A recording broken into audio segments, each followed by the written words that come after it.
नमस्कार, मैं हूं आपके साथ पूर्वी राय और आप देख रहे हैं खबर 24 एक्सप्रेस।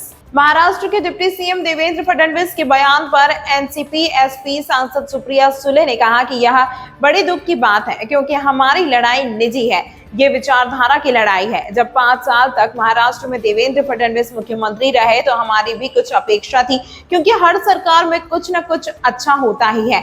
एक रिपोर्ट के मुताबिक सुप्रिया सुले ने कहा, जब देवेंद्र फडणवीस ने कहा कि रास्ते पर उतरो, मारपीट करो, तो मुझे बहुत आश्चर्य हुआ।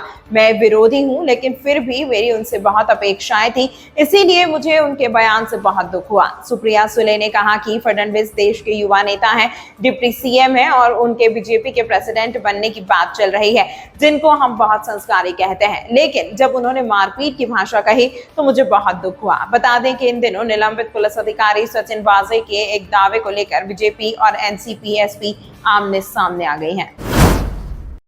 बता दें कि महाराष्ट्र के उप मुख्यमंत्री देवेंद्र फडणवीस के बयान पर एनसीपी सांसद सुप्रिया सुले ने अफसोस व्यक्त करते हुए पलटवार किया। फडणवीस के बयान पर बोलते हुए सुले ने कहा कि वह महाराष्ट्र के डिप्टी सीएम और गृह मंत्री हैं, आखिर वह कैसे सड़क पर उतरकर लड़ने की बात कह सकते हैं। सुले ने कहा कि वह फडणवीस के बयान से चकित है। सुले ने साफ किया कि उनकी लड़ाई विचारधारा की है, यह लड़ाई व्यक्तिगत नहीं है। सुले ने फडणवीस पर पलटवार करते हुए कहा कि मैं उन्हें काफी संस्कारी समझती थी, उनका नाम बीजेपी अध्यक्ष के लिए जा रहा है, लेकिन ऐसा बयान मैं काफी चकित हूँ। फडणवीस ने कार्यकर्ताओं को संबोधित करते हुए यह बयान अमरावती में दिया था। सुले ने कहा कि यह बहुत दुखद है क्योंकि हमारी लड़ाई व्यक्तिगत नहीं है, यह विचारधारा की लड़ाई है। जब वह 5 साल तक महाराष्ट्र के मुख्यमंत्री थे तो हमें भी कुछ उम्मीदें थी क्योंकि हर सरकार में हमेशा कुछ अच्छा होता है। जब देवेंद्र फडणवीस ने कहा कि सड़क पर उतरो, लड़ो, तो मुझे बहुत आश्चर्य हुआ। मैं एक विपक्षी नेता हूं लेकिन फिर भी मुझे उनसे बहुत उम्मीदें थी, इसीलिए मैं उनके बयान से बहुत दुखी हूं। सुले ने कहा कि उनका नाम बीजेपी के राष्ट्रीय अध्यक्ष के लिए जा रहा है। मैं संस्कारी मानती थी लेकिन वह एक राज्य के गृह मंत्री होने के बाद मारपीट की बात कर रहे हैं। देवेंद्र फडणवीस ने अमरावती के एक कार्यक्रम में कार्यकर्ताओं से मैदान में उतरने और लड़ने की ललकार भरी थी। उन्होंने कहा कि अगर हम मैदान में नहीं उतरेंगे तो भगवा नहीं फहराएगा।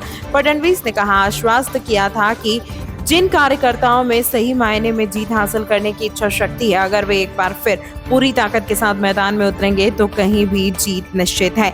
फडणवीस ने कहा था कि अगर आप जैसे लोग हमारे साथ हैं तो छत्रपति शिवाजी महाराज के आशीर्वाद से एक बार फिर अपनी सरकार ला।